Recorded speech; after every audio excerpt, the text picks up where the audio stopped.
Hello, Internet. So, I was planning on making a different video on why you might want to reconsider that vintage RV, but this article found its way in my lap, and, well, I'm an opinionated person, and I kind of can't resist roasting this, so let's get into it. So, the article's titled, Kibbo Wants to Remake the RV Park so hashtag vanlife can be a life and not a lifestyle. So, I'm in a bunch of van life, mobile living, RV groups, and someone shared this, and God bless you, because boy howdy, the hustle here is unreal. And before I start really reading any of this, I really can't wait for us to all see our favorite van life YouTubers start mysteriously spending like week-long stays at some of these parks or whatever they're going to call these places. And then, offering their coupon codes or whatever it is because, hashtag commissions. So I've already got the popcorn ready for that, but let's get into the article.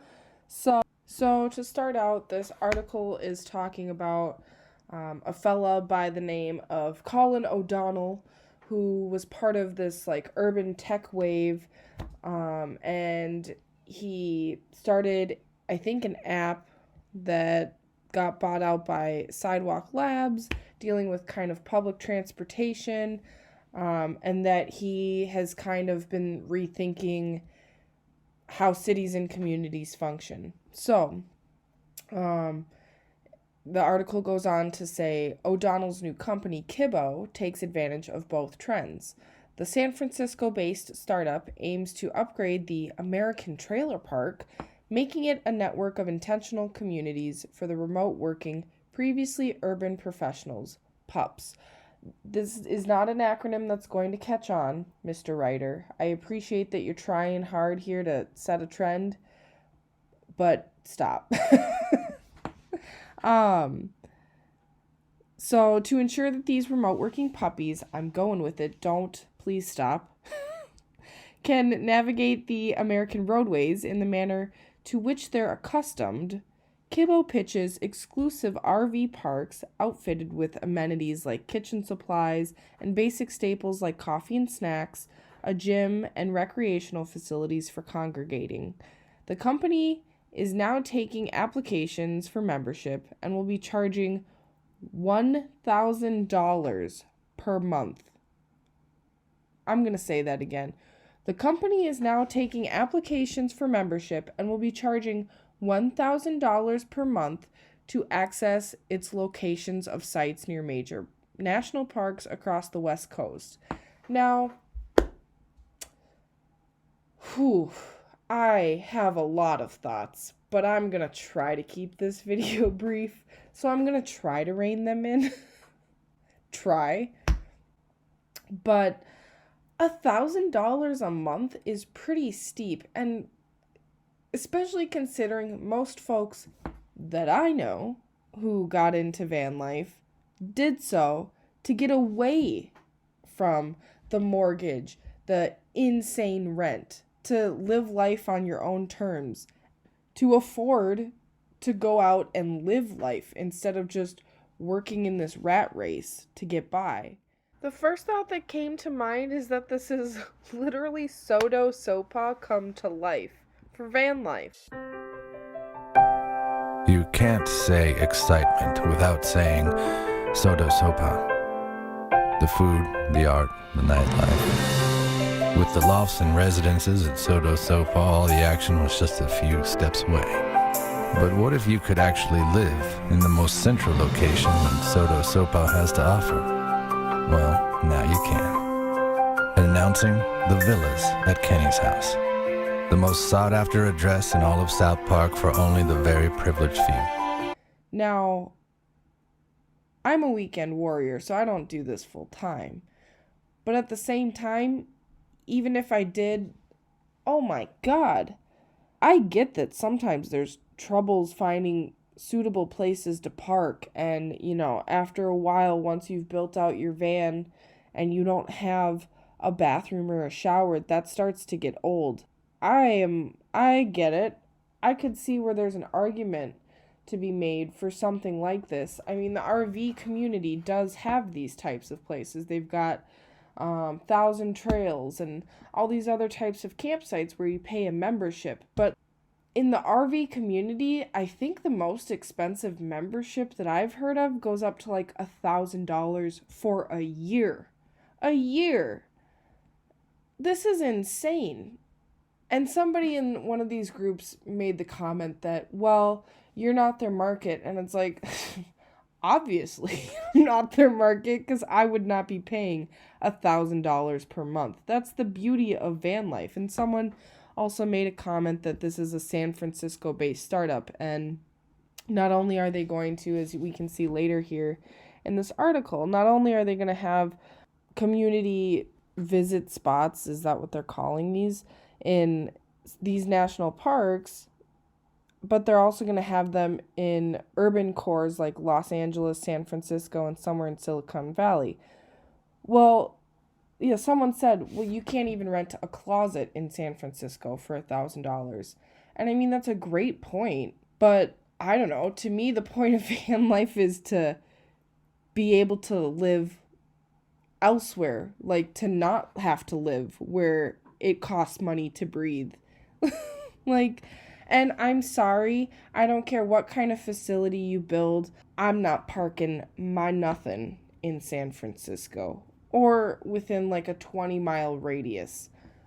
They have 30,000 car break-ins a month. Even if they catch people breaking into cars, they don't do anything because the numbers of these crimes are so astronomical that it's impossible to enforce. So if you're interested in taking your van down to San Fran, my recommendation is to find someplace out of the city a good ways, park it, rent a car, go in for the day, enjoy yourself, because I've heard a lot of bad stories, and maybe we can talk about that in another video, but I don't care what kind of fence you build, criminals are creative and they will they'll get in, especially if it's a community of like these live-in vans where there's some valuables in there and you're going to congregate people in the middle of a place like San Francisco or Los Angeles. Good luck. Just good luck. So, I don't know. To me, this is like the country club of van life, which I'm sure there is a market for. And I'm sure for some people, they don't want to have to think about, where am I going to park? Because the reality is it's not as easy as if you're getting into this lifestyle, it's not as easy as you're thinking it's going to be. And I know a lot of YouTubers kind of talk about, you just kind of make the bathroom situation work. Well, after a while, it does get old. I mean, I'm a grimy person, so I could probably deal with it, but again, I just do some weekend worrying. I can't say that, but that's what I do. So yeah, it says beginning in the fall, members who get past Kibbo's virtual velvet rope. So that being said, with Kibbo's launch, would-be puppies still going with it, and please just cut your losses now and stop using that term. It's atrocious. Attracted to its vision of network community spaces shared by professionals whose companies have embraced remote work, can now pay $100 to apply to be a part of the network. So you might not even be accepted. I don't know. This isn't clear from this article, but you, on top of the $1,000 a month you're going to pay, it's a $100 application fee. So, I mean, man, I respect the hustle, but good luck trying to hustle a hustler. It's not for me. So I'm really curious to hear what some of your thoughts are, because like I said, the RV community has been doing this for decades, and their memberships go up to, I haven't heard of any place being over $1,000 a year. And I mean, some of these memberships, you literally can go from park to park to park and kind of live out your years going between. And sometimes they have stay limits at any given park, but still, there's so much more widespread. Granted, most of them don't allow Sprinter vans, so it's not an option for the Sprinter van community, the hashtag vanlife community. So there is a market for this, and it's something that I've been thinking about for a long time.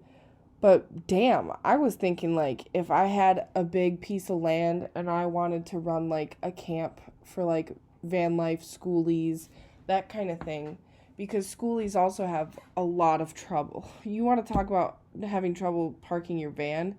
Those poor schoolie folks, you people are the real winners because you put up with a lot. They have an impossible time. So I was thinking like, man, if I ran one of these facilities, I'd charge maybe like $15 a night, and maybe if you make it like a month-long stay, then maybe you get a discount down to $300. Like, I'm thinking $300 a month. $1,000 a month, and granted, these are facilities in really expensive areas, but like, I don't know. Most people I know have got in van life because they can't afford the rat race. I mean, I'm going to be real. I am a homeowner, and I'm a homeowner in the Twin Cities in one of the nicest neighborhoods. I am very fortunate. And my mortgage and basically all of my bills, all my utilities is just over $1,000 a month.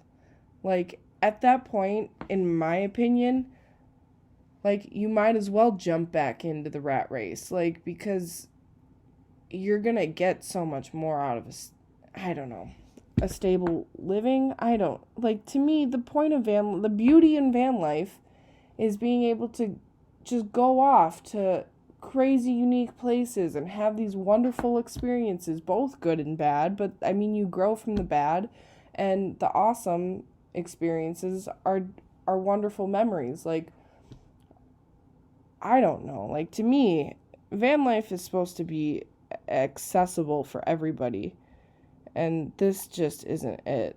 So, like I said, and there probably is a market, so I would love to know your thoughts down below. I am going to link this article for you folks so you can read it, but let me know what you think. Like, can you see yourself buying into this?